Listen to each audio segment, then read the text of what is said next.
Democratic friends, Carl Levin, Debbie Stabenow, and others, our Democrat delegation is out there with us on these issues. And that's why it's so important that we, as Democrats, elect Democrats. Because just as when Labor does something, it helps everybody, when our Democrat friends do something with trade agreements, at least they're there fighting for us. They're letting our voice be heard. We need to make sure that these folks get reelected. And the same goes for health care. You know, it's so frustrating to me.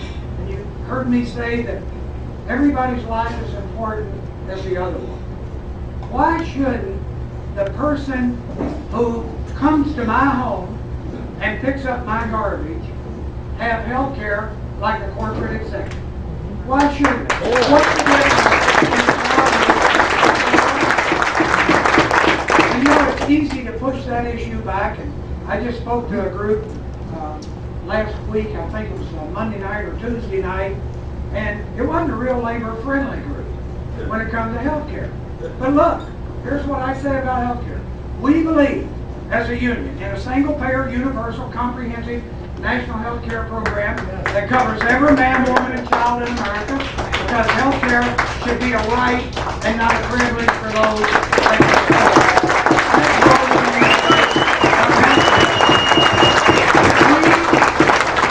that nation spend over $2 trillion on health care. That's 16% of our gross domestic product.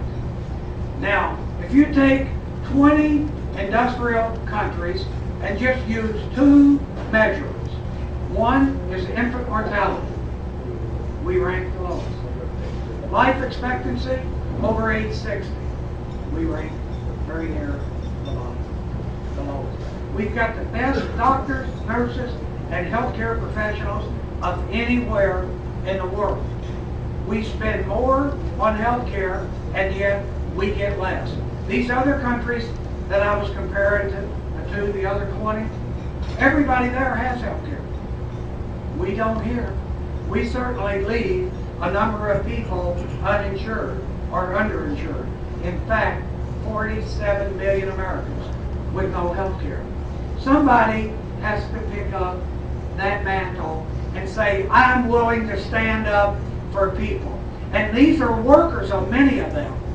Workers are veterans who come home and have benefits reduced and find themselves homeless. So why shouldn't we stand up for everybody? Isn't that what union's about? And isn't that what the Democrat Party's about? That's what we're all about. And that's what we're always do. Let me tell you about the fight on health care.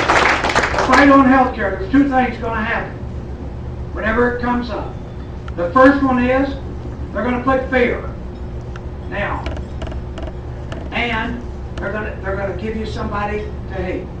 6 times in the history of this country, we've tried to do something about health care.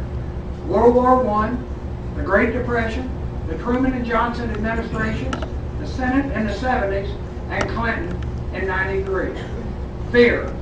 Harry and Louise commercials, sitting around the dining room table talking about socialized medicine. Remember that? Scared people off. Socialized medicine. Wow, we don't want that. And they gave us someone to hate, didn't they? We all know who that was. So that's what we're up against. But I believe this. The Democrats, with all of our help, at the grassroots level, with all of our help, we're going to get out here and we're going to make change. And now is the time for us to do something about trade and do something about health care. And we can do it, and we can do it together.